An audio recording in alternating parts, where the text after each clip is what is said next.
টি-20তে 91 রানের মতো ইনিংস খেলার পরও টি-20 সিরিজের স্কোয়াডে তাকে রাখেননি নির্বাচকরা। কেন সৌম্য সরকারের বেলায় এরকম হয়? যেখানে বাংলাদেশের এই ওপেনিং বাঁহাতি ব্যাটসম্যান দারুণ ফর্মে রয়েছে, এখানে মিরপুরের পিচে এক একটা ব্যাটসম্যান আসা যাওয়ার মধ্যেও সে 91 রানের মতো ইনিংস খেলেছে, তাকেই নাকি টি-20 দলের স্কোয়াডে রাখেননি। যেখানে দলের স্কোয়াডে সাইফুদ্দিন নেই, তারপরও চট্টগ্রামের সেজে খেলছে।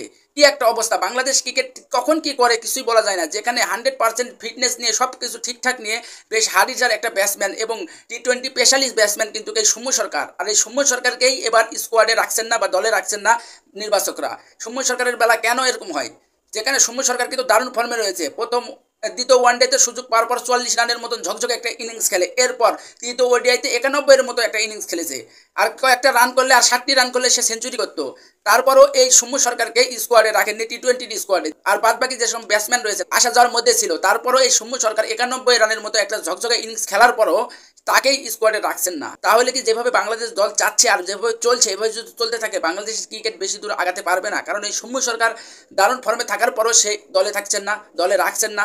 এইভাবে যদি বাংলাদেশ ক্রিকেট চলতে থাকে তাহলে কিভাবে হবে? এছাড়া সৌম্য সরকার ওডিআইতে যে ফর্ম দেখাচ্ছে, টি-20তে কিন্তু সে ম্যারকুটে ব্যাটসম্যান, আর টি-20 যদি খেলতে পারতো আর চট্টগ্রামের পিছে ব্যাটে যদি বল আসতো সে একাই 100-এর কাছাকাছি রান করে ফেলতো। সব কিছু মিলে সৌম্য সরকার কিন্তু দলে দরকার ছিল, কিন্তু আসলে নির্বাচকরা কি ভেবে তাকে রাখেননি সেটা নির্বাচকের ব্যাপার। তো দেখা যাক প্রথম টি-20 ম্যাচে সৌম্য সরকারের বিকল্প কাকে নামায় আর কে কেমন ভালো ব্যাটিং করতে পারে কিনা।